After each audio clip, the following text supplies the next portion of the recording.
In the coming week, the airwaves, well, they'll be swamped with the words impeachment inquiry. The center of this new impeachment inquiry. We call it an impeachment inquiry. Before launching an impeachment inquiry, House Speaker Nancy Pelosi announces an impeachment inquiry. The government whistleblower who set off the impeachment inquiry. We really only have one topic to discuss. Here's a live look at where the high-stakes hearing with the acting director of national intelligence. What is in that whistleblower's complaint? It is in the Constitution. Secretary of State Mike Pompeo subpoenaed for Ukraine documents. These past 10 days in September may prove pivotal. Key moment in the impeachment battle. What I think has shifted is sort of the moral implications inside the Democratic caucus. Donald Trump will leave Congress, in my view, no choice but to initiate impeachment. Oy vey, as my loving grandma used to say. Don't get me wrong, we have a corrupt president. Not exactly breaking news. Should he be impeached? Yeah, for about 25 things. But do you need me to tell you that? Do you need Status Coup to cover this wall to wall? I don't think so. But let me tell you something else that's very scandalous. The fact that Flint, Michigan still does not have clean water 5.5 years later. The fact that Newark, New Jersey, Pittsburgh, Milwaukee, Cleveland, parts of Florida, parts of California, parts of Massachusetts, Detroit. So the residents have had to bear this burden of the city screwing up, the state screwing up. So this issue about water is a growing crisis in the Midwest, if you ask me.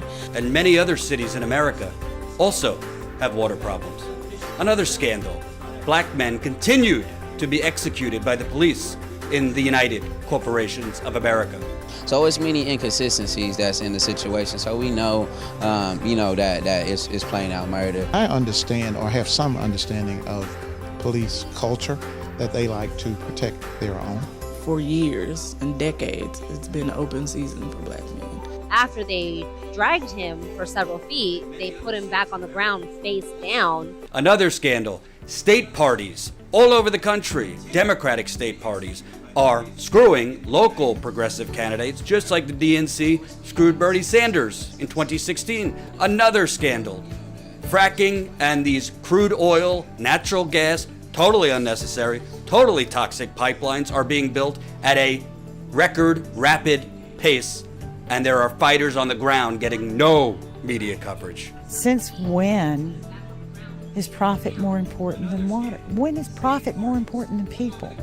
So if you want 24/7 Trump, 24/7 impeachment, 24/7 Ukraine, 24/7 Russia, whatever other scandal of the day, not your guy. But if you want on the ground, in the field reporting of the actual, true, long-lasting, happening way before Trump scandals in America, become a member. StatusCout.com/join for as low as a cup of coffee a month. StatusCout.com/join. Help us build the media revolution. Hey, question.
we go out in the field. We've been all over this country in the last 2 years.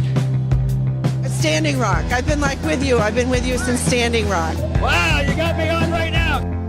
We're doing it, baby. We're going to South Bend. It's time you show the real Mayor Pete. In 100 days, they tore down 1,000 houses in 100 days.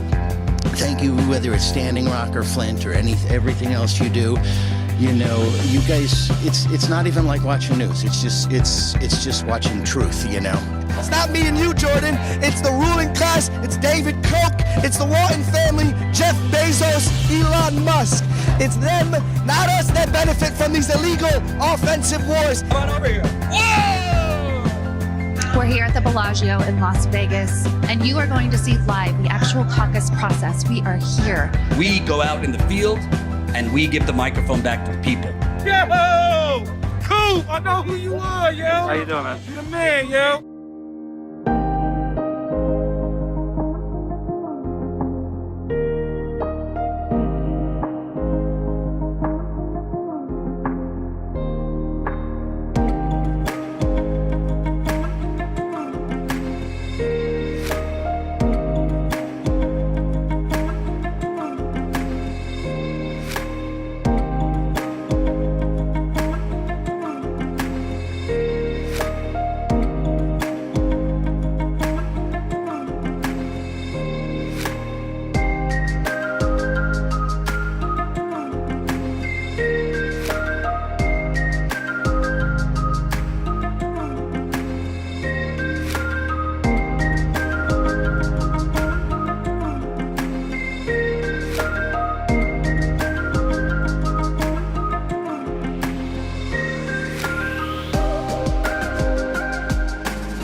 Unmarked pills, okay.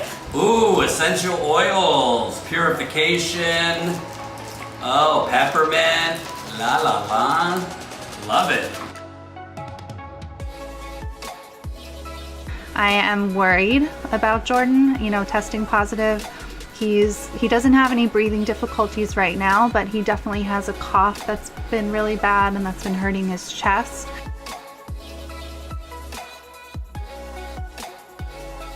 That's Fury right there. I've cleared out the desk and now got my drill a hole and we'll see how this goes. Hopefully well. I know a general idea of what I want, essentially, so I'll try and get all this down to about a minute, get the main points, especially I got 2 videos at least for Flint. The bottom line is, it's Sunday morning. I'm preparing for my Sunday live stream, which usually takes me about 2 hours to prepare for before the live stream. And I got an email from a viewer. Hey guys, Jen Dice here with a behind the scenes video. First of all, thank you so much for being a member. It's because of you guys that Jamal and I are able to be here. We can't thank you enough. It means just the world to us.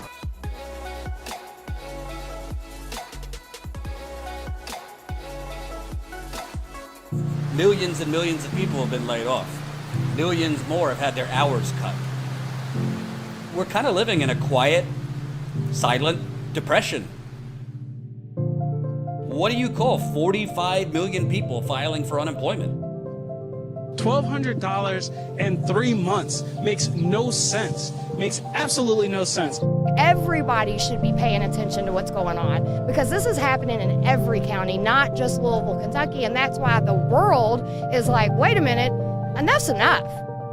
And one thing I do know is if you're not sitting at the table, you are on the menu. And it seems like we continue to be on the menu. I don't want to have to lose everything that we worked really hard for. We've been struggling for 5 years, and then we finally got everything together, and it just instantly went away. Literally driving across the country during the pandemic, talking to people, finding out what's going on.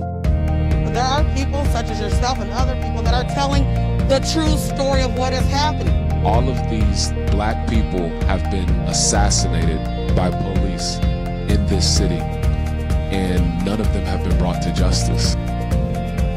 People don't really care about those things in places where, you know, we're not New York, we're not Chicago, we're not Minneapolis, we're Louisville, Kentucky. If somebody calls you screaming for help at 911, they never treated her. They never came to her apartment, nothing. Vote. Vote. And do what's right in your heart, because change comes from within. So as long as your heart is pure and you're doing what's right, that's what matters.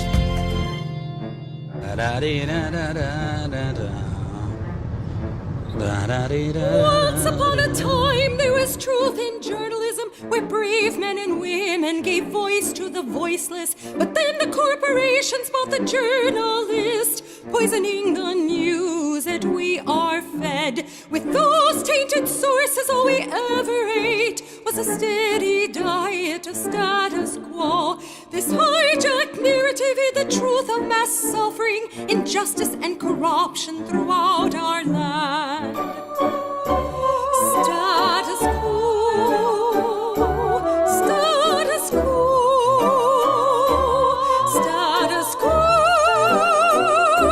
status quo. To expose this shift to oligarchy came a band of honest journalists. They left the studio and hit the streets to give the microphone back to the people. From sea to sea, the people were empowered to share their truth. Their voices no longer stifled, reclaimed their power. Join the media revolution now.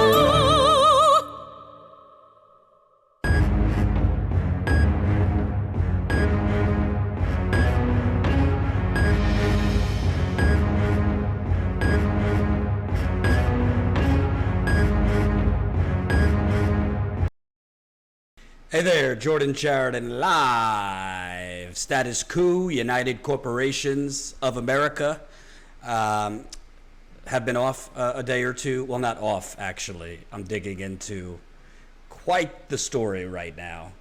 So Jen went live for me yesterday, doing a great job. But I wanted to come live earlier today due to a breaking story that I think says a lot about where we are at as a country. Even though we're not really a country, we're really the United Corporations of America, as I always tell you. So, as usual, you know the drill. Press that like button, thumbs up right under the live stream. The more people that press the thumbs up, the more people that will see this live stream. I usually don't go live this early in the day, so help us get this out. I got to do something. I don't know. Somebody's got to fix my light. We're a little dim. But, you know, I finally got a decent night's sleep, and I wake up to the news that Uncle Joe Biden got quite the endorsement today. So, that helps. So we're going to talk about that.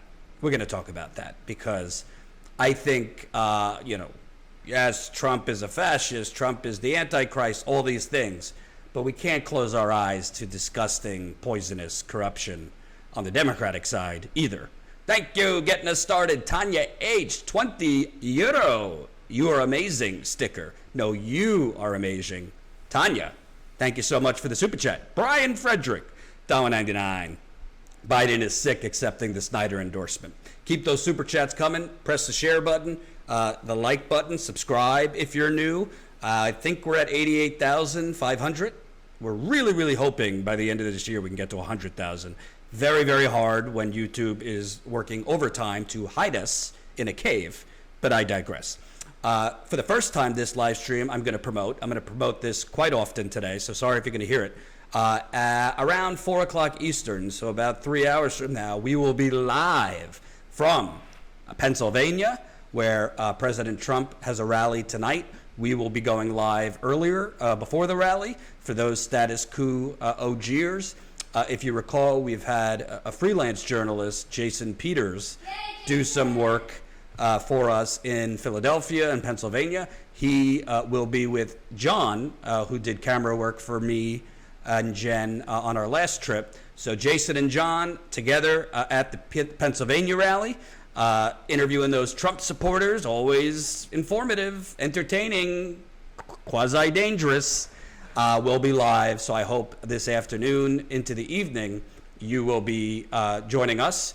We want to spread it around, so obviously I'll be live as much as I can this campaign season, but we're going to use other people too, like Jason, who I think is a talented young guy.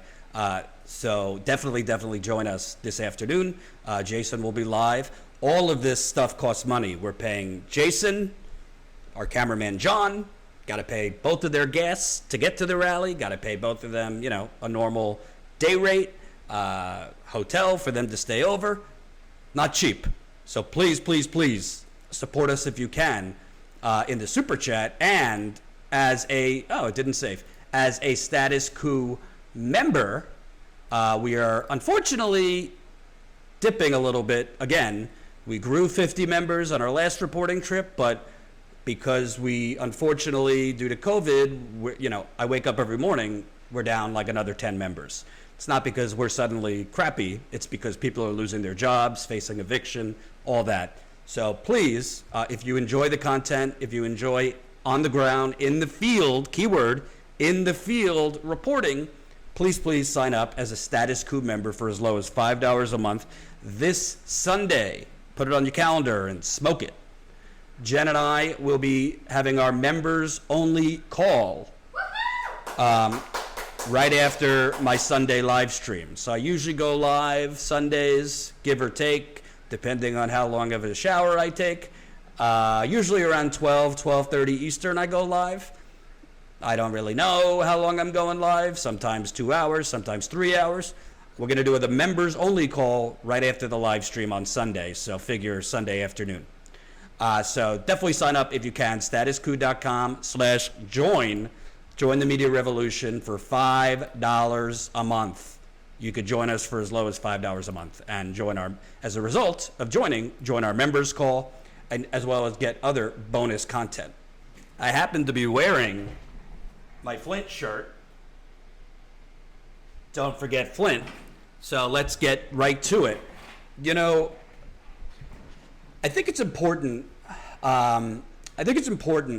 To point out that preceding this announcement today that former Michigan Governor Rick Snyder has endorsed Joe Biden. Not only has he endorsed Joe Biden, but he is starting a group, I guess a PAC, that is basically partners with the Lincoln Project.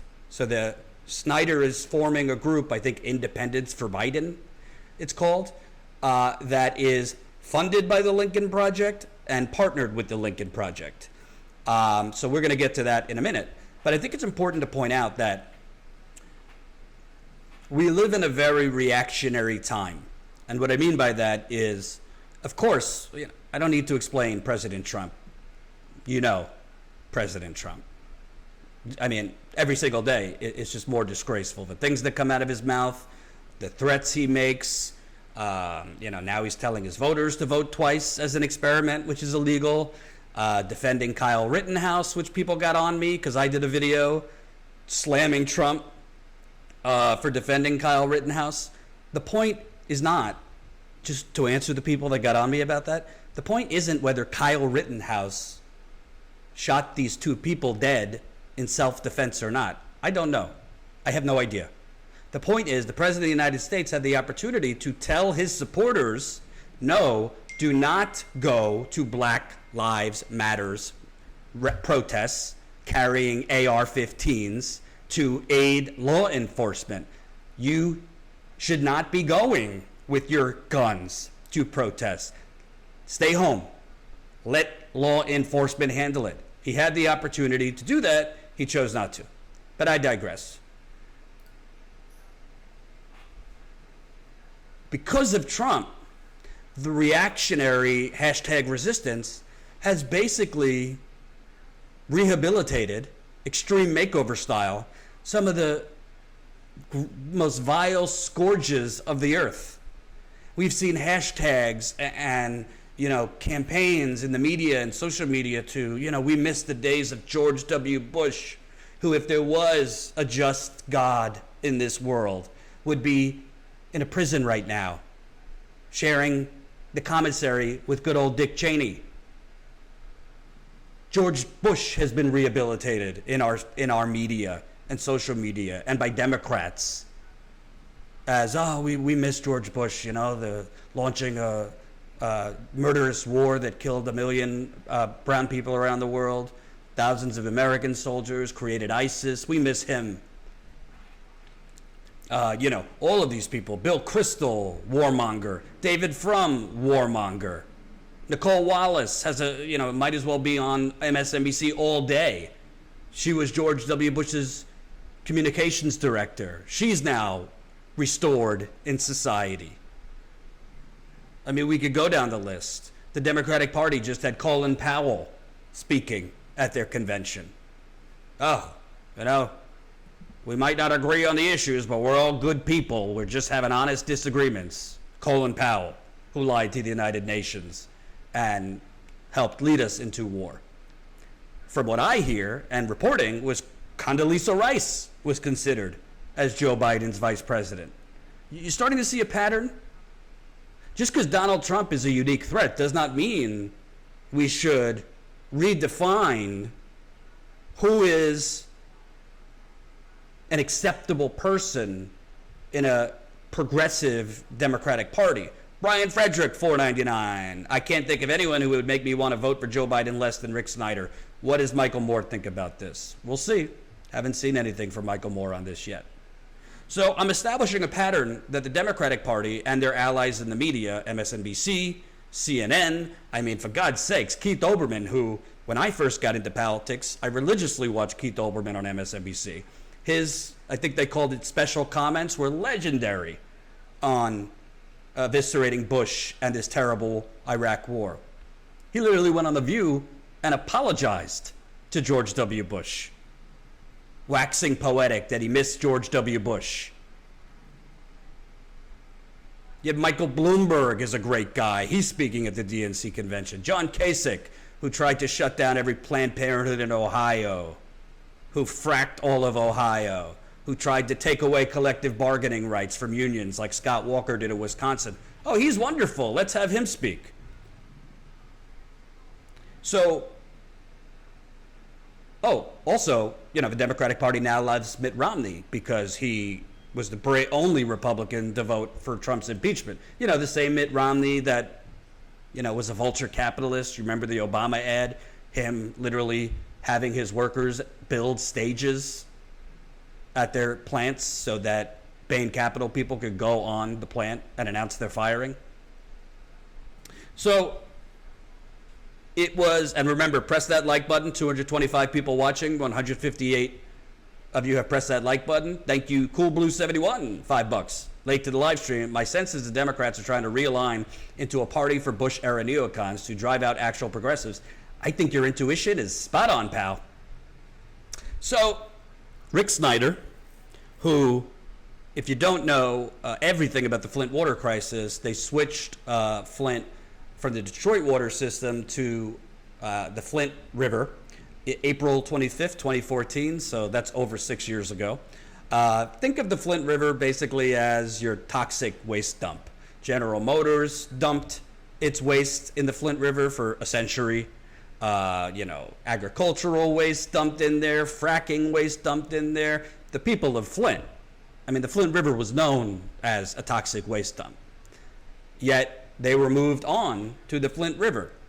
Jen and I, which did not get a ton of media coverage, unfortunately, because of the pandemic, occupying all of the attention, we broke in April, so not too long ago, this mega story.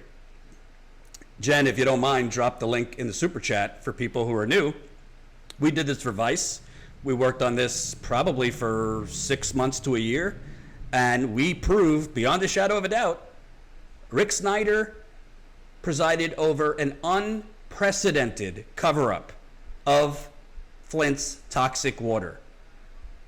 If you read this story in Vice, you will find, it's a long story, not only that Rick Snyder was warned about Flint's toxic water and the health risks associated with Flint using the Flint River as a drinking water source. He was warned about this a year before the water switch. So he was the governor of Michigan.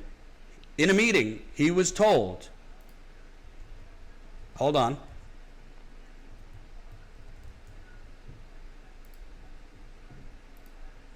He was told that there was a harmful bacteria risk to using the Flint River and risk of carcinogens. He got that 1 year before the Flint River switch, and he allowed it to proceed anyway. We also found out he became aware of the deadly Legionella outbreak in Flint. Legionella is a waterborne bacteria that is lethal. He found out about it in October 2014. That would be 6 months after Flint switched to the Flint River. His administration had been receiving complaints of brown water, discolored water, smelly water. Residents were already getting rashes. So it wasn't a secret. His administration knew there was a problem with Flint's water. Found out in October 2014 that there was a Legionella outbreak in Genesee County. Flint is a city, it's part of Genesee County. What was October 2014? It was when he found out, it was 2 to 3 weeks before his re-election as governor of Michigan. Well, if I'm running for re-election and it's a close race between me and my Democratic challenger, which it was, I don't know if it would be a good thing for it to get out that there's a deadly Legionella outbreak in Flint that might be connected to switching to the Flint River, which, I'm the governor and I allowed Flint to switch to the Flint River.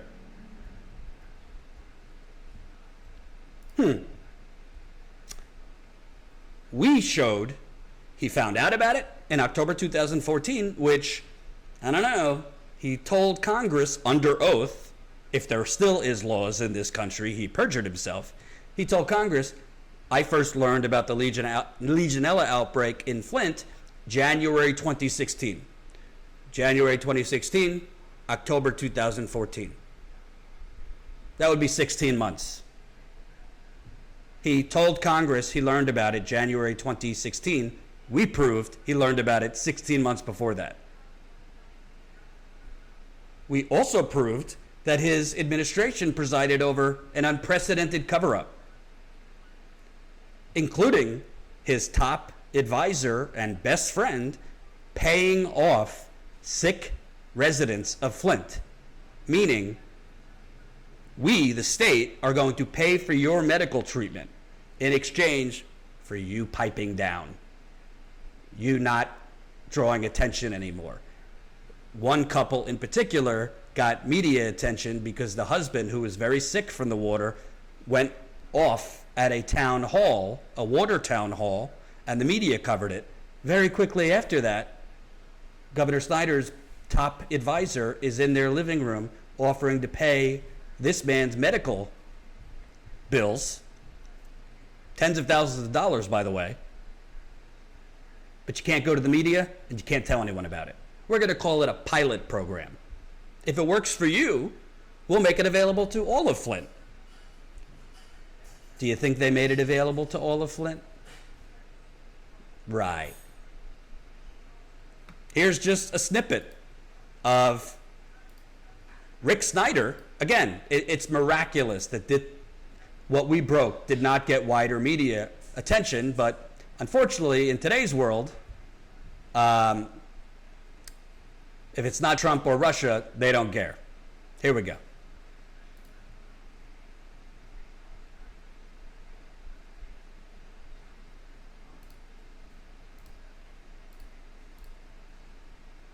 So Adam, I want to repeat this. I'm not making any promises. No. We're here to try to learn as much as we can and figure out if we can put our heads together and figure out a way to get some relief, get some resources, and help. Okay. Otherwise, you know, there's no sense in. I mean, but I want you to know we're going to try. I mean, we frankly, the four of us, we wouldn't be sitting here if this were just for show. I mean, we really, we know that, you know, and BJ's told us that, you know, to me, it no longer matters whether it was the water or anything else. What matters is that you've had some significant hardships here, and if we are in a position to help you, we should help you. It's, to me, that's that simple. So, great. But we got some work to do because, look, I don't make up these rules, and I think most insurance companies are, you know, we just had our budget director go and work for Blue Cross Blue Shield, and I got a couple of chits with him, so maybe I can use one of them to help you, okay? So Adam, So, a little context of what that was. That is Governor Snyder's top advisor, told to us, to Jen and I, through our reporting, as his fixer, known to go around state government and threaten people who threaten Rick Snyder. He went to the home of this man.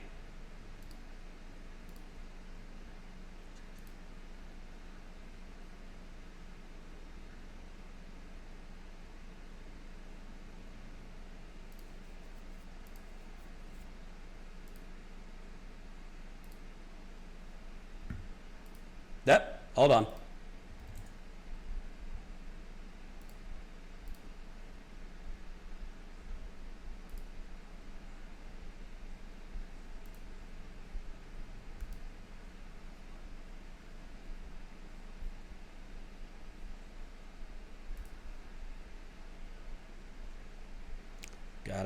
Gotta find it. Hold on. Thought I had it.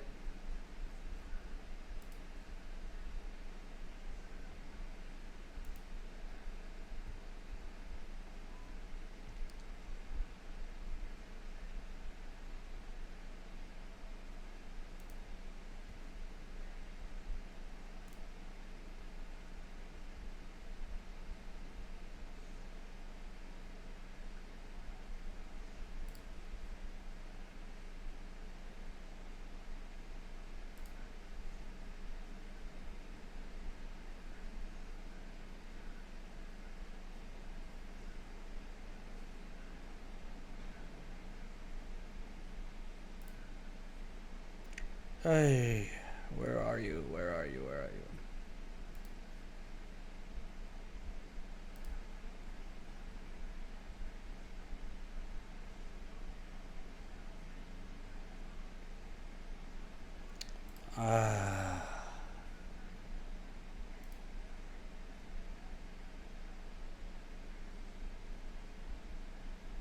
Here we are.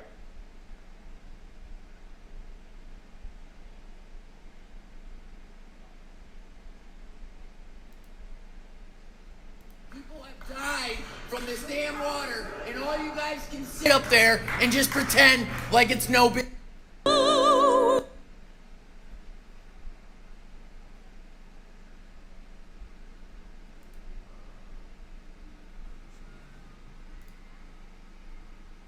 You're wasting our time, and we're dying. People have died from this damn water, and all you guys can sit up there and just pretend like it's no big deal.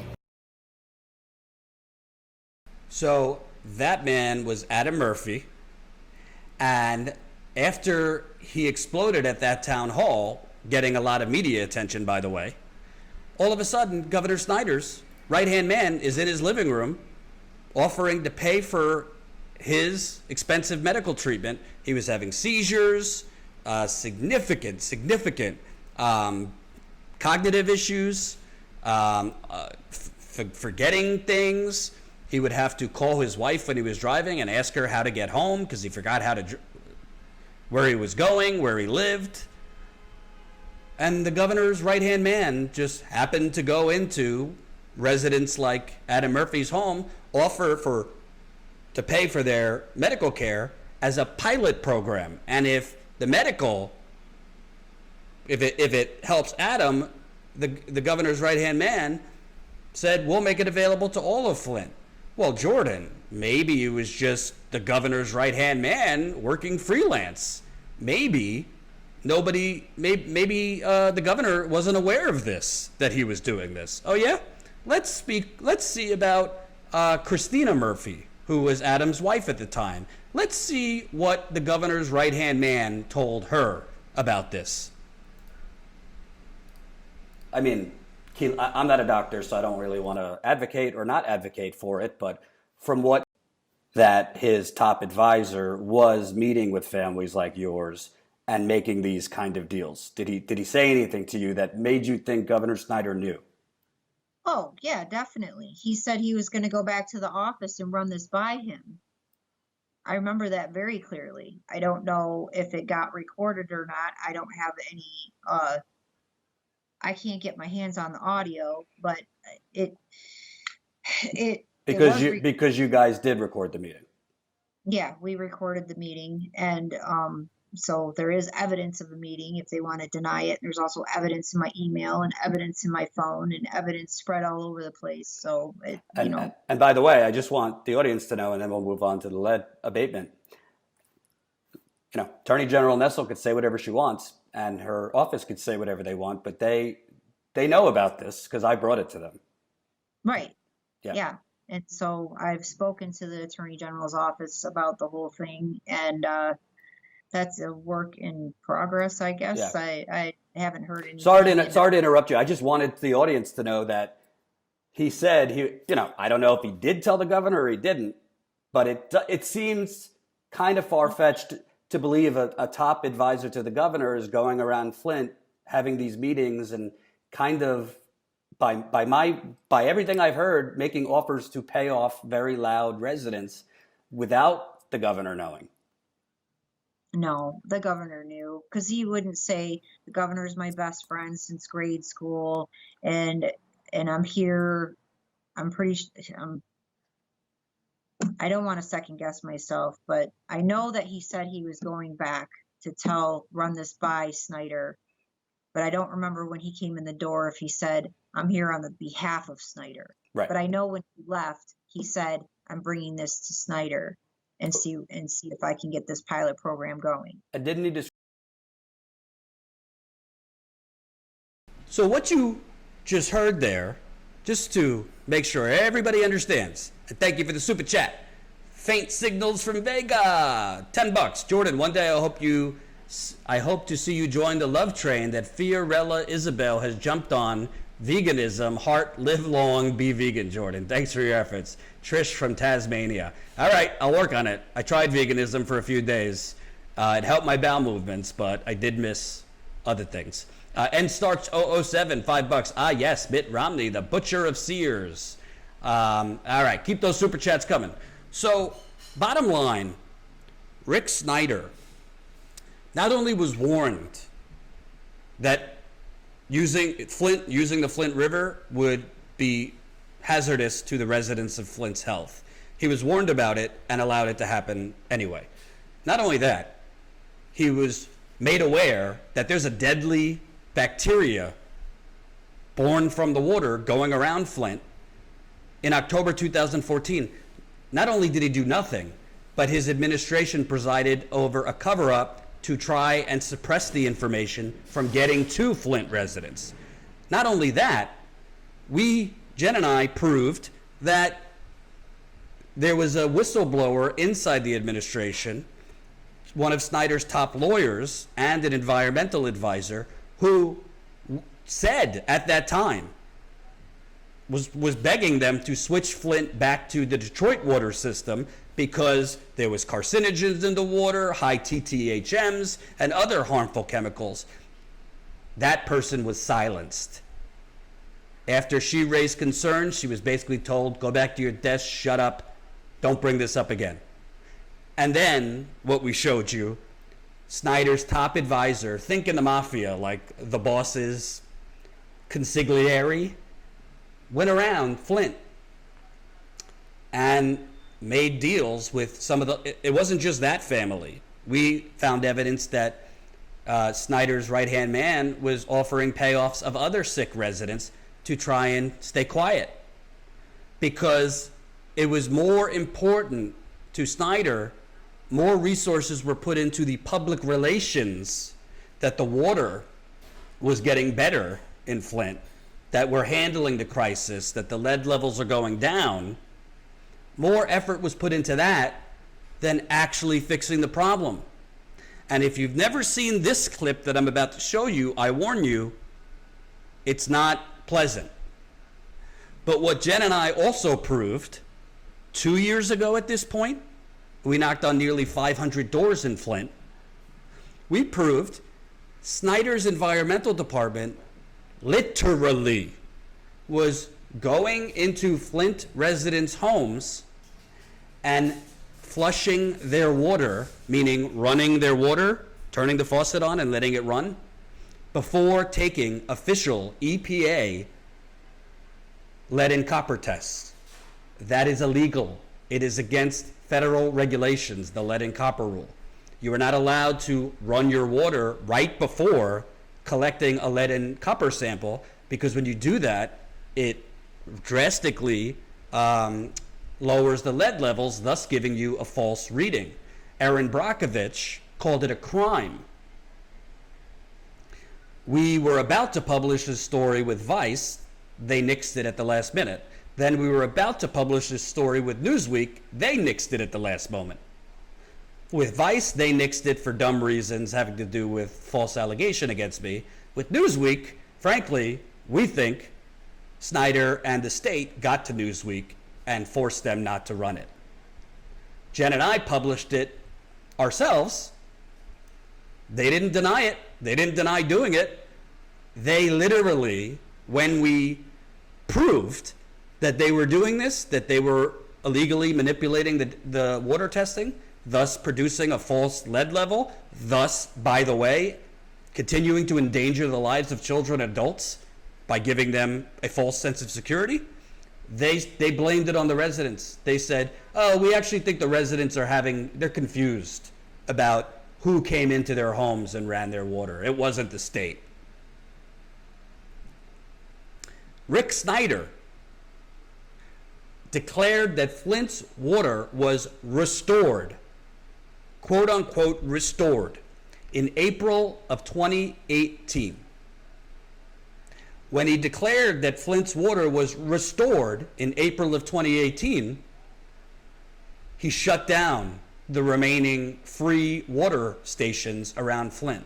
Those free water stations, you remember seeing it years ago, lines for blocks, cartons after cartons, thousands of water packs for residents to get. Shut them down. You're on your own. The water's restored. Take a look at this interview I did in Flint 2 months after Rick Snyder declared Flint's water was restored. This one we've seen, it's basically like white splotches. Can we see this one again? After we got out the tub, her hands were still wet and she rubbed her face. Her face had actually wept up, and then it just left that mark. So that was from her hand? That stuff that was right here, the stuff right here was all over her face. Her ears even had tore up in the inside real bad on both sides. Yeah, it looks like a mix of blisters and... And she actually was peeling nails, so.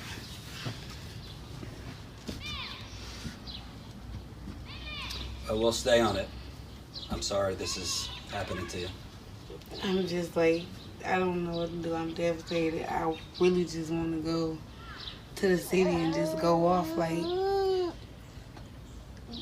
I cry every day because my baby's skin break out.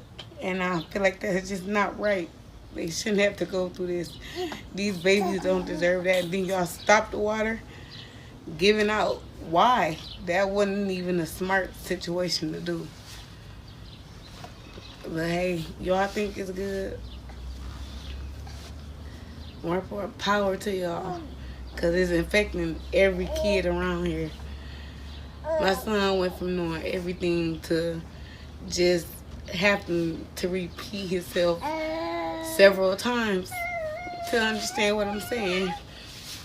And if it's frustrating when you know you sit and you work hard with your kids and they forget stuff. But the city don't care. Or they worried about stopping the water, getting new police cars, helicopters and stuff like that, when y'all need to be worried about these babies out here who parents can't get to water, or y'all trying to make it every 2 days we can get water. I don't have a vehicle to go get water, so once I run out, I'm back.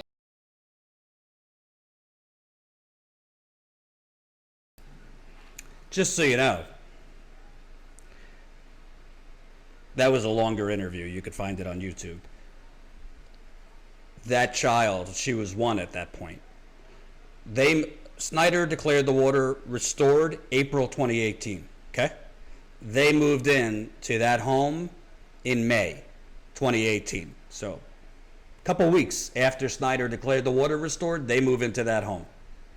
From what the mother told me, her skin was clear. Skin was perfect. After bathing her in that Flint water, put her daughter in the bath, 20 minutes to a half hour, she breaks out. Moves in May. A month after Snyder declared the water restored, she's got white blisters on her earlobes, on her arms, on her legs. A 1-year-old. So it wasn't like that was scarring from years ago. That was fresh from just moving into that home and bathing in the water. Oh, Jordan, okay, that's terrible, but that was 2 years ago. What's the state of the water now, over 6 years after they switched the water?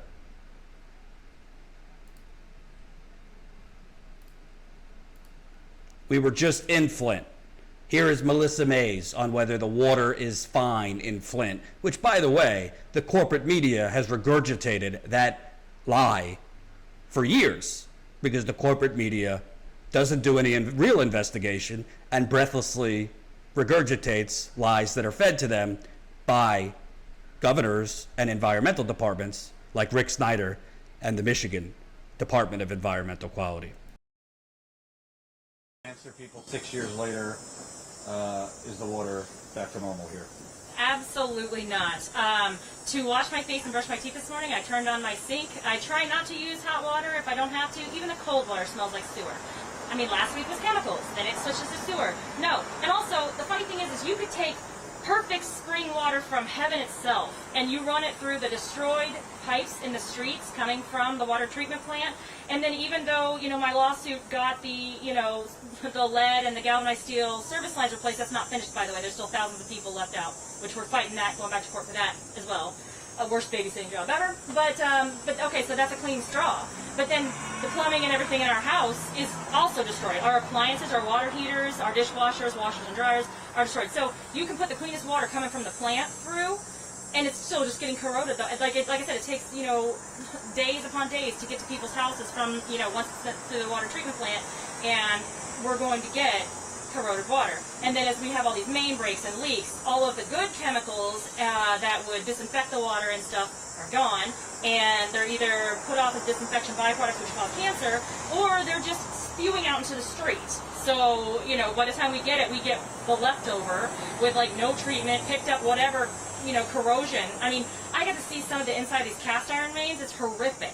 And I'm like, oh, we're supposed to drink out of that, and they're supposed to tell us it's fine. Because what flawed testing they did was okay. And even if they did perfect testing, which they have yet to do, because we're in violation, the city's in violation again for not using Tier 1 homes for the lead and copper rule, even so, the Lead and Copper Rule, Safe Drinking Water Act, none of them are health protective measures. They're literally action levels to let the, you know, the water treatment plant operators know when you have to take action.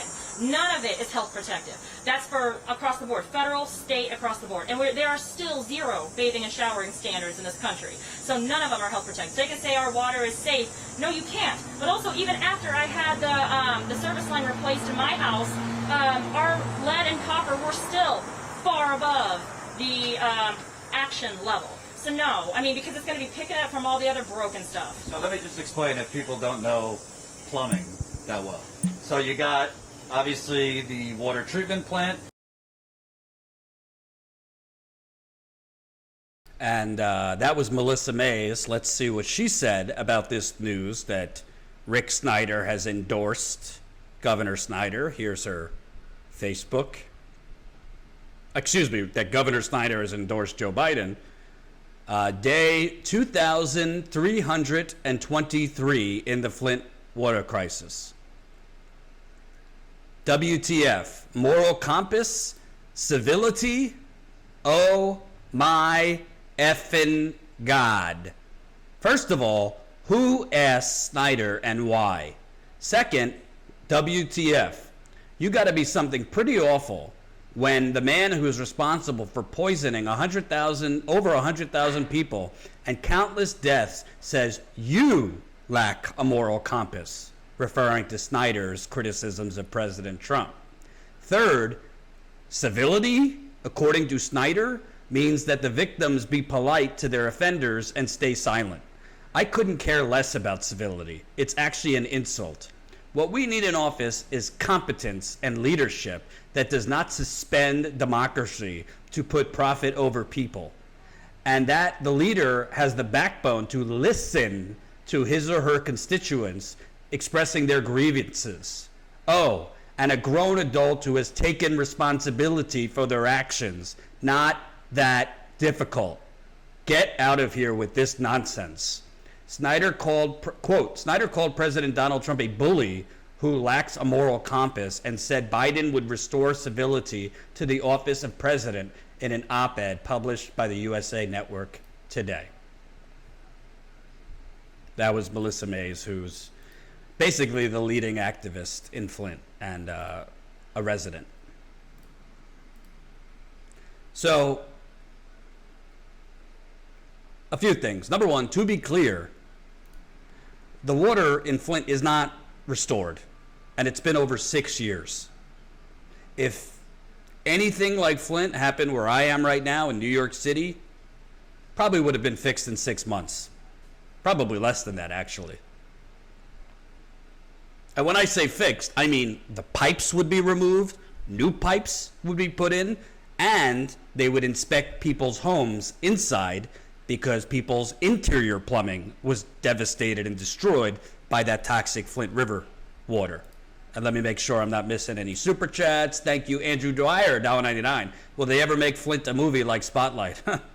I hope in my lifetime, but I'm not sure. Brian Frederick, $1.99. How did Snyder get away with all of this? I bring you back United Corporations of America. So, what's incredible about this, you know, I think that we have become, as a country, we've become so jaded because of the every single day, it's not just day, it's like the hourly, real-time chaos that we're going through between coronavirus. Every single day, I mean, yesterday we saw Daniel Prude, a black man who was strangled to death in Rochester, New York. They literally put a hood over his face and strangled him. Killed him. Jacob Blake, George Floyd, Breonna Taylor, Ahmaud Arbery. I mean, every single day at this point, it's another revelation about police murdering black men and women. The hourly insanity of Trump and the absurdity of what he's putting out there. The unprecedented hurricanes now. Everybody is just on overdrive, and it's mentally, you're seeing one disaster and crisis on top of another. The eviction crisis, tens of millions now without health care, tens of millions without jobs. It's hard to separate. It's like if you ever played Mario Kart, which I loved, you just like, you're trying to drive and you got banana peels coming at you and red shells and all this stuff. That's what's happening right now. It's just one thing after the other. Try being a journalist. There is no day offs in journalism anymore. So we kind of forget, before all those crises, that an American city has not had safe and clean water for over 6 years. By the way, there's Native American reservations that have never had any water. To say it's a crisis is an understatement. It's a catastrophe. It's a disgrace. It should have been fixed under Obama. It should have been fixed under Trump. But when you unravel all of that, not one person has been put in jail. Not Governor Snyder, not any of his advisors, not any of the people in the background from the environmental department, not anyone associated with a shady financial deal that led to the Flint water switch, which we reported in our Vice story. It's not even that they just haven't been put in jail. No one has faced a jury trial. The Attorney General of Michigan, a Democrat, by the way, dropped all of the criminal charges that a previous prosecutor had charged.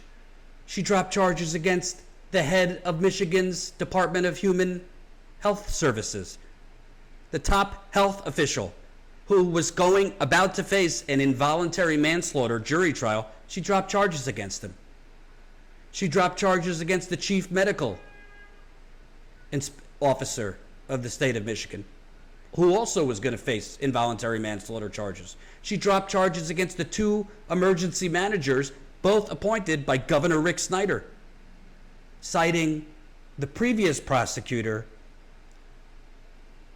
I don't even know. I mean, she said the previous prosecutor's cases were flawed, yet the previous prosecutor had successfully gotten the two top state officials, cabinet officials in Rick Snyder's cabinet, two judges ruled they had to face jury trials. One judge called Rick Snyder's director of health, the health director at the health department, corrupt. She dropped all the charges. That was in June of last year. So we're now over a year since she dropped those charges. No charges. No new charges. What we broke in April, that Snyder was warned about the hazardous Flint River a year before the water switch, that he found out about the deadly Legionella outbreak in October 2014, 16 months before he lied to Congress, before he told Congress, i.e. he perjured himself in front of Congress. They've had that for 2 years now and have not charged Snyder or any of his top advisors. Congress, the Oversight Committee, the late, now no longer with us, Elijah Cummings, was trying to get Snyder back to Capitol Hill to retestify because he knew Snyder was lying. He died. Congress hasn't brought back Rick Snyder.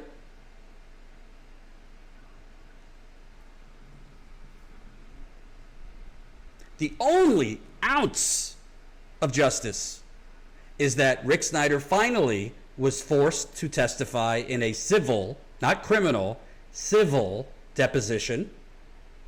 This was in June. And reportedly, Flint is getting a $600 million settlement from the state of Michigan, which I spoke with Melissa recently as part of our last reporting road trip. The full interview is up on the channel. Now, Melissa will tell you $600 million is certainly not enough. It's an insult, really. But that's just from the state of Michigan. They are also likely to be getting separate settlements from the EPA, the city of Flint, as well as multiple engineering firms that were part of this disaster. So it's not going to ultimately only be $600 million. Thank you so much for the super chat. Robert Copeland, $10. Hello, Status Coup members. Due to computer problems, my internet access has been very limited, but I'm back. Glad to have you back. John Kemper, $3. Reporters need to take points from you and Jen. Unfortunately, John, there's not a lot of reporters left in this country. They're all, basically tweeters who tweet all day and follow Trump's nonstop bullshit, Biden's nonstop emptiness, and Russia. Let me tell you something. When Jen and I knocked on 500 doors, almost 500 doors in Flint 2 summers ago, nobody has been to Flint or anywhere else knocking on that many doors, probably in decades. We don't have that kind of journalism anymore. And as a reminder for the 300 people watching right now, we are going to be live from Pennsylvania, probably in 2 hours. Freelance journalist Jason Peters will be live for us covering President Trump's Pennsylvania rally. He will be interviewing Trump supporters. Get your popcorn, maybe your whiskey. You know how things go when we're at these Trump rallies. So Jason will be live for us from President Trump's Pennsylvania rally. I kindly ask you, please, please, please, this reporting that we're doing is not cheap. Sign up as a Status Coup member for as low as $5 a month. I just put the link in the super chat. We got to pay Jason. We got to pay our cameraman, John. Got to pay their gas to get to the rally. Got to pay, obviously we pay them for their reporting and camera work separately. I will be going to cover protests very soon. Jen has been doing stuff in the field. All of this costs money.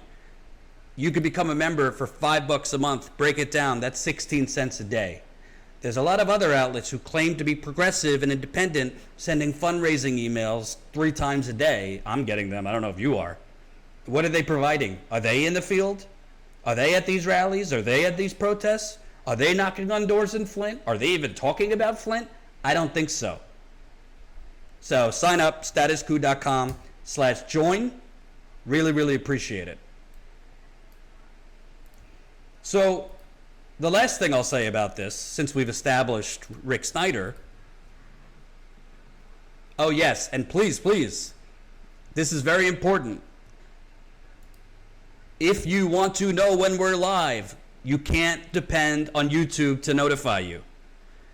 Be like all the other cool kids. I think we're up to like 1,400. Text right now. Text 370-370. You go to your phone, click on the little icon for making a new text message, then put in 370-370, and in the actual text message where you would type words, type COUP. That will get you on our text list so that when we are live, we'll send you a text message so you know we're live. So, to bring this full circle, Rick Snyder endorses Joe Biden. Now, devil's advocate could say, well, Jordan, I mean, Biden doesn't have any, he can't force somebody not to endorse him. This is not how endorsements work, folks. Endorsements are coordinated with the candidate and campaign and the person endorsing. It's not like Joe Biden just woke up today surprised that Rick Snyder was endorsing him. Joe Biden's trying to win Michigan. And, insanely enough, in some parts of Michigan, Rick Snyder is still liked. Republican, racist parts of Michigan. Joe Biden and his campaign knew Rick Snyder was endorsing him. I don't know if they tried to tell him not to. I doubt it. But this isn't a surprise if you're Joe Biden that you're getting an endorsement. They're usually coordinated. Rick Snyder is not just writing an op-ed in USA Today endorsing Joe Biden without alerting the Biden campaign he's doing it. Which leaves you with an impression. Joe Biden welcomes this endorsement. Now, thank you, Gene Shahid, 1999 in the super chat. Appreciate it. Thank you, Anthony, $2. Maybe this why Pelosi threw John Conyers under the bus. Huh. Did you see Pelosi throwing her hair salon person under the bus? Now the salon's getting death threats because of Nancy Pelosi violating regulations. Unbelievable.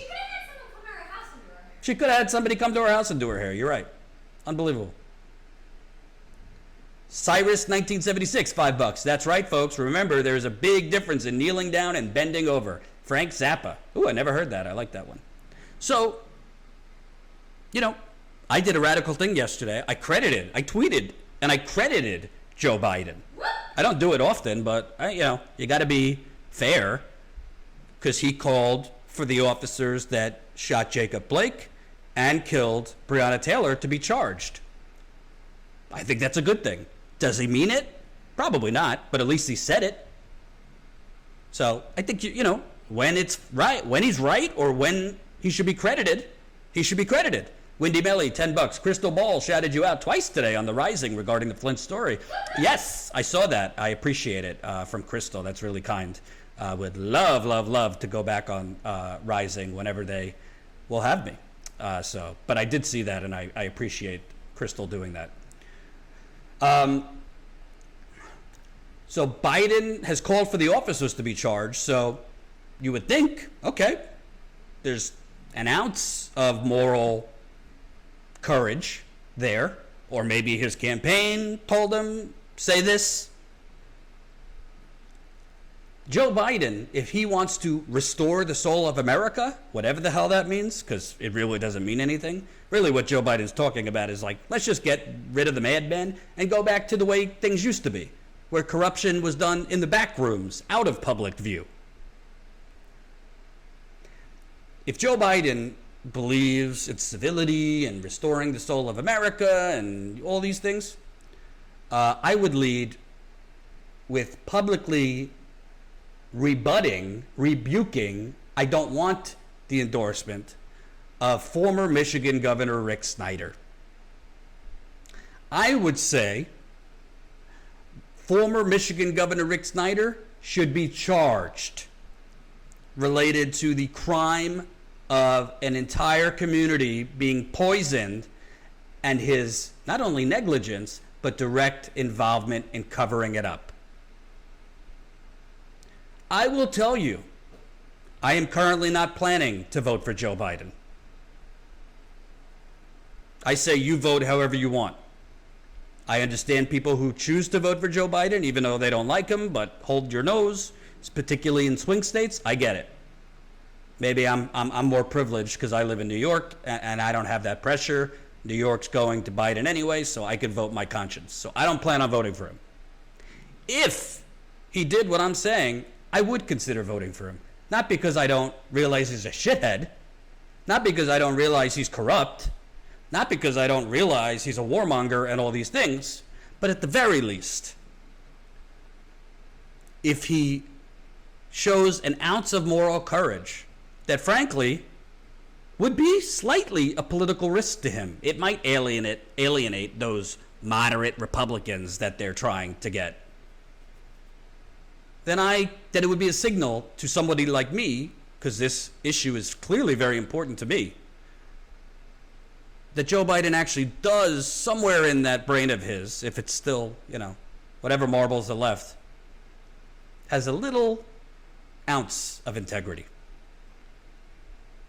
But I don't expect Joe Biden to do that. Why?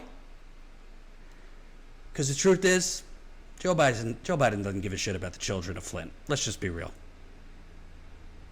Joe Biden doesn't care about the poisoned adults of Flint. President Obama didn't either. Remember when he went, drank the water? Tastes good to me. Took a sip of the water. By the way, Michael Moore, according to whatever sources he has, says that wasn't even Flint River that wasn't even Flint water Obama was drinking. That was Air Force One water. I don't know if that's true. That's what Michael Moore says.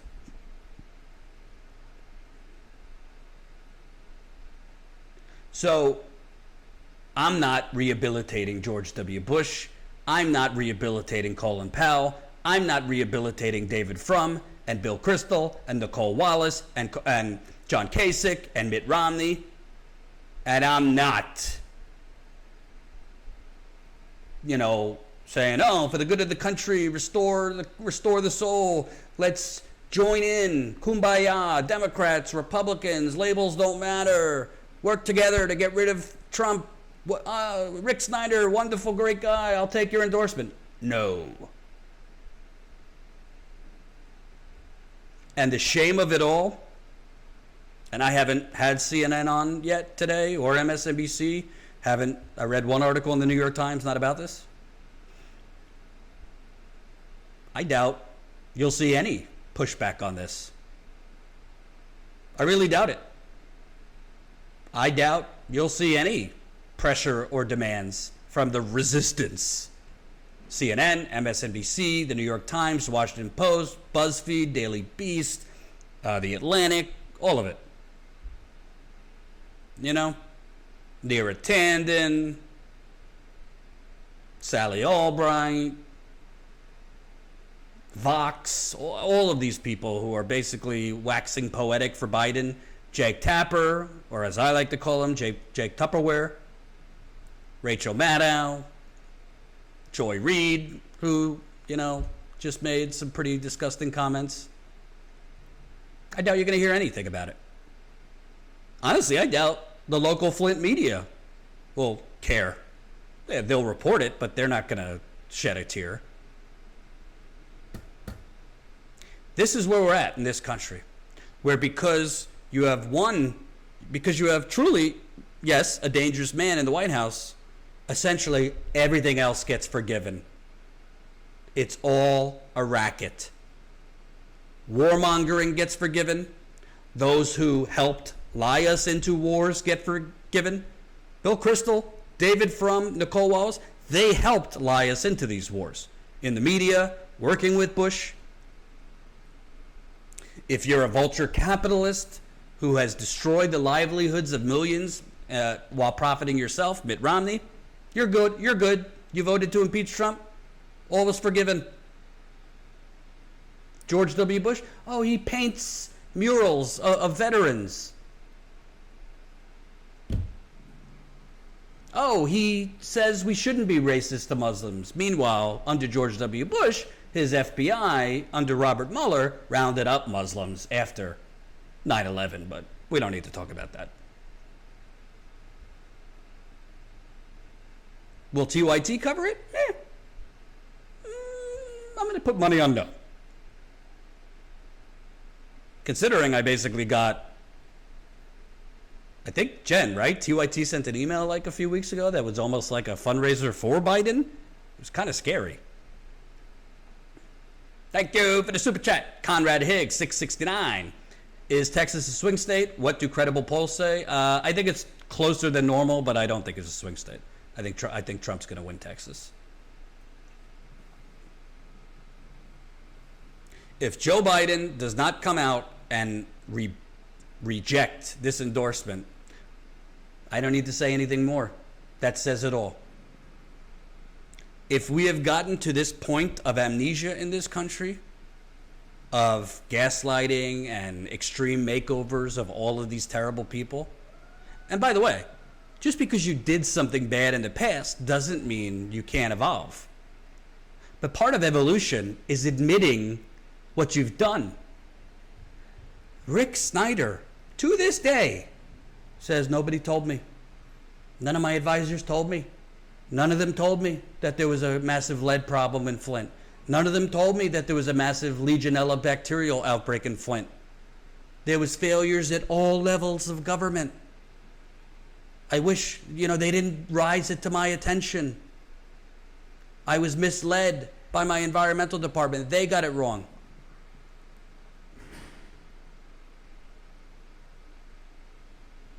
It's disgusting and shameful.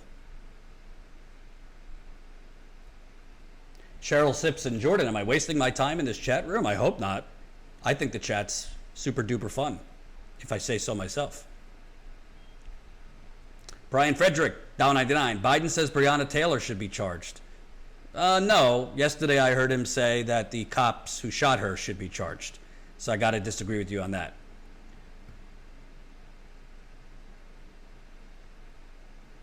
Brian Frederick, down 99. The debate moderators won't mention Flint. Of course they won't. Or Standing Rock. Or the BP oil spill. Or East Chicago. Or all of these communities that have been poisoned. So, to wrap this up, because again, we'll be live probably around 4 o'clock Eastern, so I really, really hope you guys will be there with us. Spread the word. Jason will be live interviewing Trump supporters in about 2 hours. I think that real leaders have, you do have to compromise in politics. Bernie has compromised, others have compromised. But real leaders know the difference between evil and decent people. Let me tell you something. If you are the leader of a state, if you're the leader of a town, the lives of people are your responsibility. The decisions you make or don't make can lead to the deaths of thousands of people. If you are a person that got direct warnings that if these people consume water from this source, it will damage their health. If you then allow it to happen, you're not a good person, you're an evil person. If you are a person that 6 months after you allowed this finds out, holy cow, there's a deadly bacteria coming from the water, and not only do you do nothing, and you actually do something, you stop that information, that warning, from getting to parents, so they stop their children from drinking that water immediately. They stop drinking it immediately. You're not only evil, you're a criminal. This is an evil person, and Joe Biden should reject his endorsement. And if he doesn't reject his endorsement, then he is complicit, not with poisoning Flint, but in accepting it. I digress. Before I go, Status Coup, we tend to be very transparent. Sometimes that's a bad thing, but most of the time I think that's a good thing. So I want to have a little chat with my audience. Take the temperature of the room, the super chat, I guess you could say. So Jen and I were talking before I went live, and the truth is, we are very close to reaching our Gofundme goal. And for those of you who have been around Status Coup for a while now, originally we created a GoFundMe over 2 years ago now, and the goal was $50,000. And we were raising money so quickly, we actually raised it to $85,000.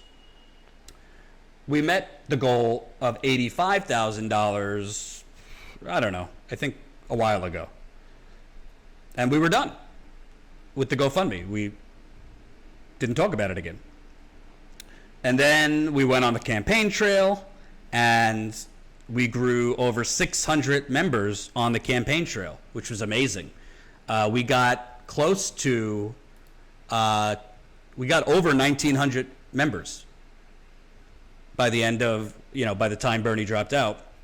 We were at close to 2,000 members. And then COVID happened. And we just started losing members very, very quickly. So far, we've lost over 200 members. We're hoping, it doesn't get too much worse than this. And when I say lost, I mean they've canceled. We've been blown away. I mean, it's like probably of that 200, I'd say like a good 60 to 70% of them have actually emailed us apologizing for canceling, saying like, we love you, we lost our job, or times are tough, but we want to come back. And we obviously understand those that have canceled. But because of all this, we kind of took our GoFundMe out of retirement, so to speak, or made it active again. And we set the goal at, I think we set the goal at 105,000, or I don't know. But we raised the goal to 120,000. We're clearly close to that goal.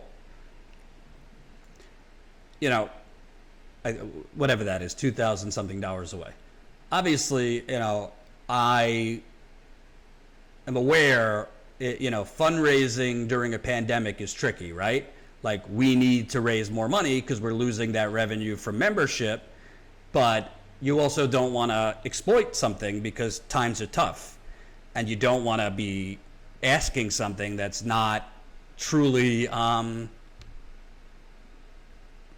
it's just not appropriate during a pandemic to be fundraising in some cases.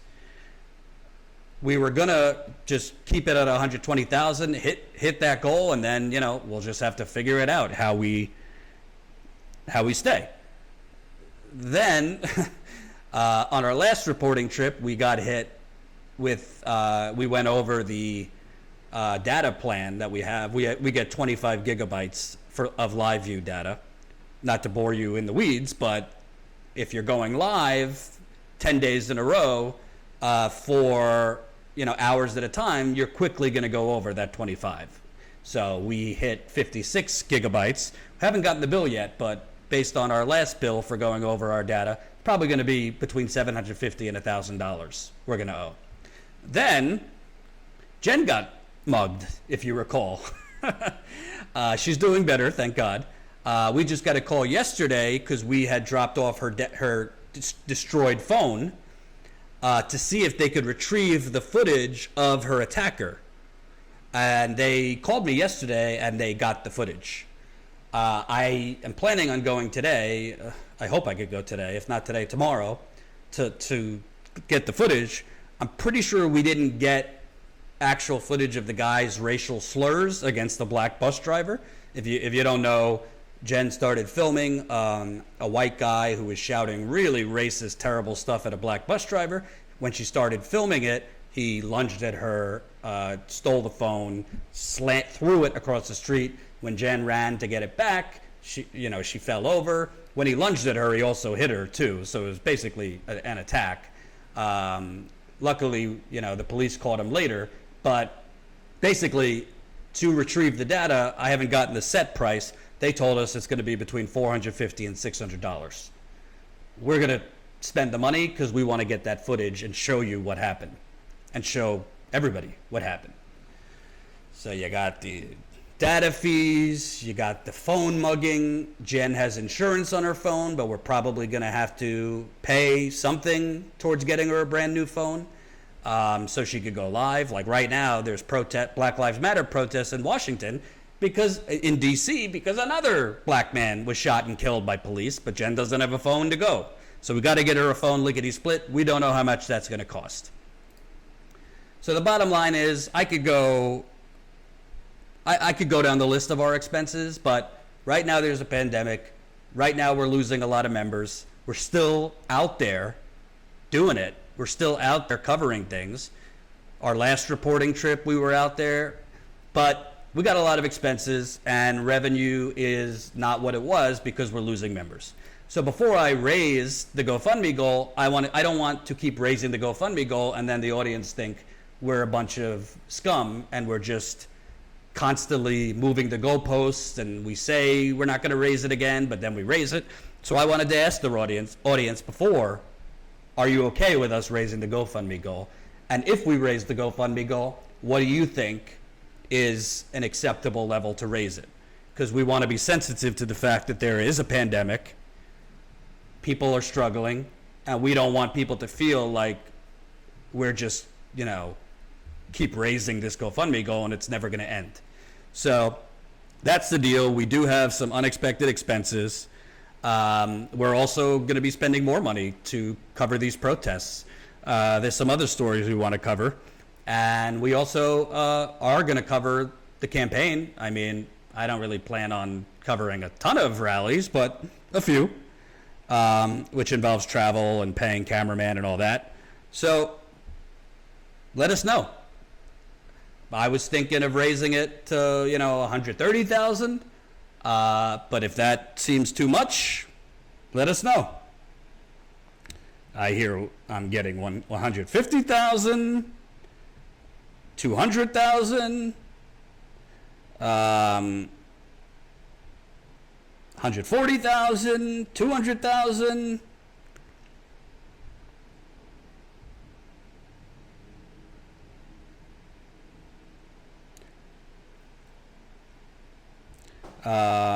Jen needs top-of-the-line Apple with all the bells and whistles. She deserves it. We actually got her a new computer and me a new computer, thanks to your GoFundMe. These expenses will be endless. I say $200,000. We're based out of New York. Set the goal, $500,000, $200,000. Go for it. $150,000. All right, so we're getting a couple options here. This is helpful. So Jen and I will discuss based on what we're hearing. And make a decision, but I'm glad that we were able to come to you guys and just tell you flat out, we need more help. I will say, as humbly as I can, if I'm a consumer, if I'm not a YouTube host, but I'm actually someone who watches and is being asked to fundraise, I would much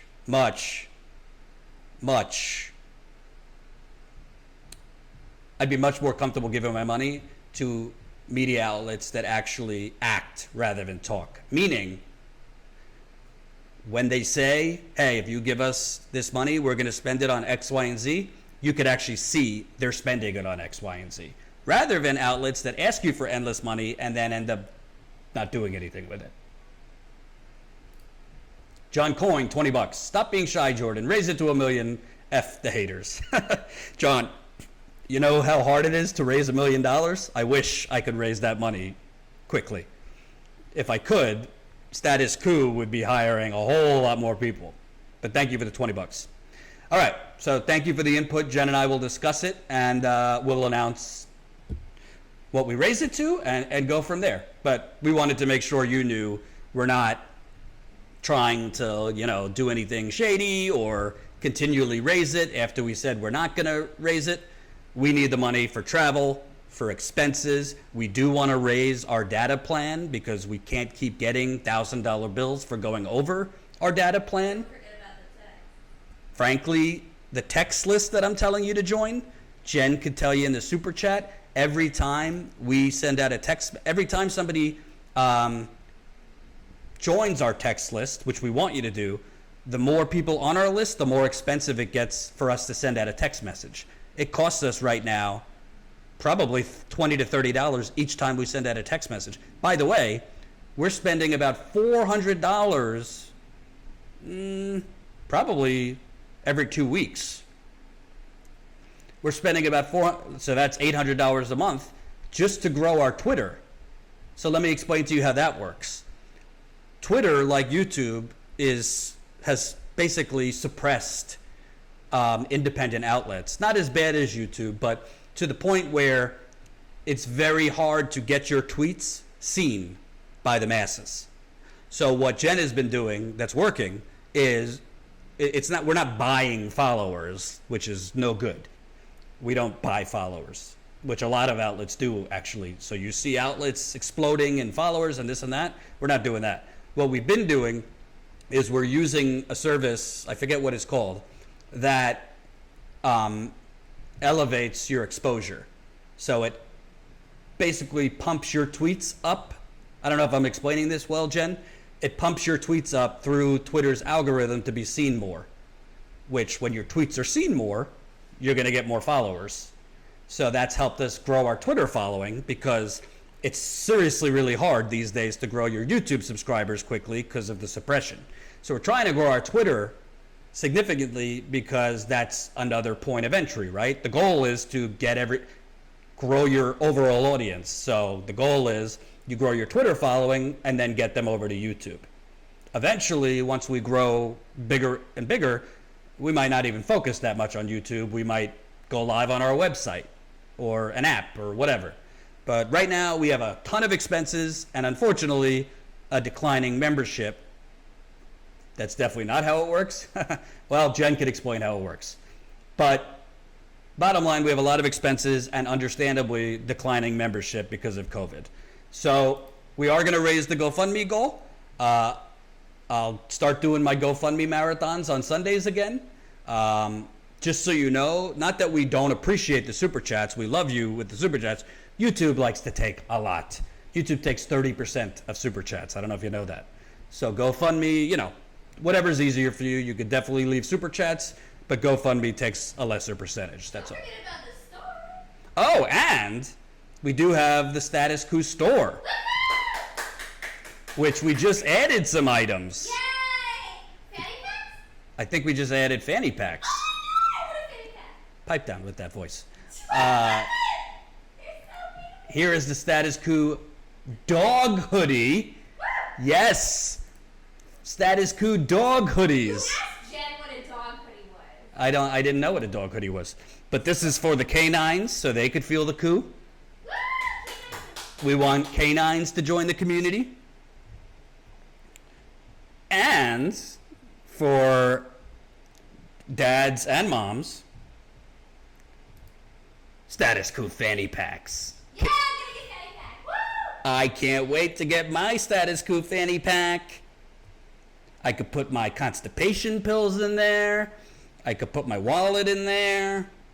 I could put my hand sanitizer in there. My phone. Oh my God. I'll tell you, it's not good for your hips to have all these things in my pockets. Sound like an old man. So I don't know. If I were you, I would rush to the store right now. Get that fanny pack. If you have a dog. Woo! Woo! Woo!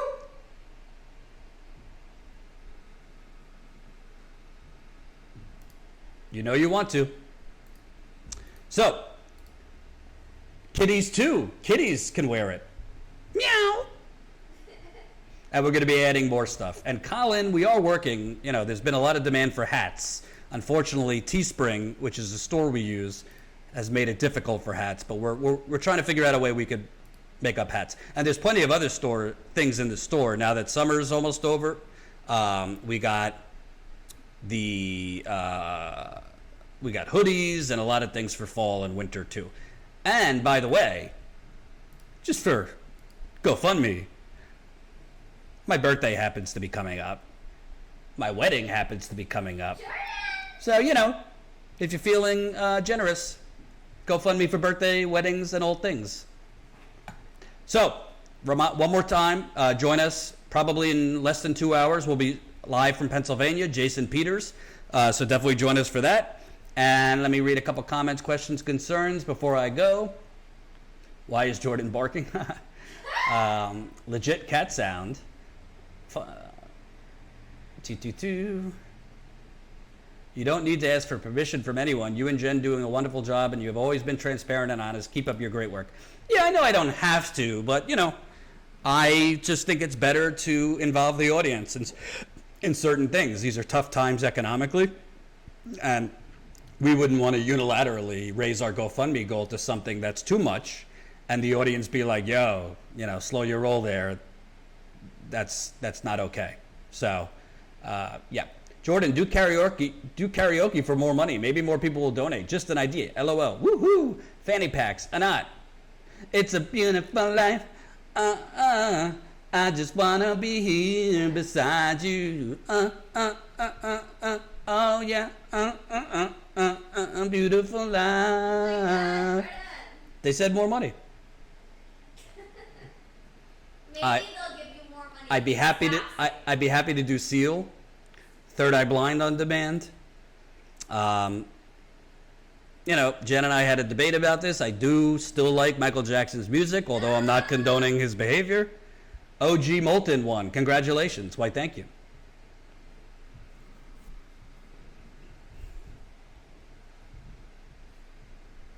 So, that's all I got. Again, we'll be live in a little bit. Hope you'll join. Spread the word.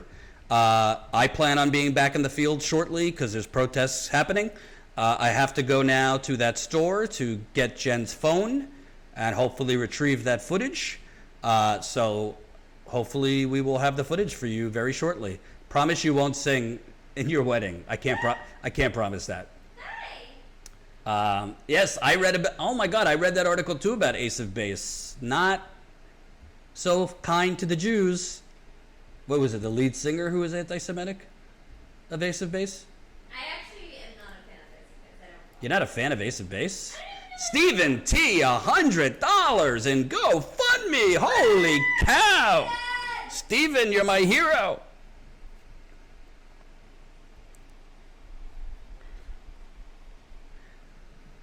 Thank you, Stephen. We are now 2,000. Well, we're going to raise the goal, so I shouldn't say that. But thank you, Stephen. $100 makes a big difference. Jordan, I want to know exactly which offices we are voting for this year and who is running in my state locale, but I can't seem to find specific info. Email me, info@statuscoup.com. Let me know where your state is. I'll do what I can to help. Oh, Graham Elwood sings too? That's nice. All right, folks. Please, please, please, if you haven't yet, definitely do the text so you'll get an alert when Jason's live from Pennsylvania for the Trump rally. And I'll be back tomorrow as well. Thanks for watching. Have a good rest of the day.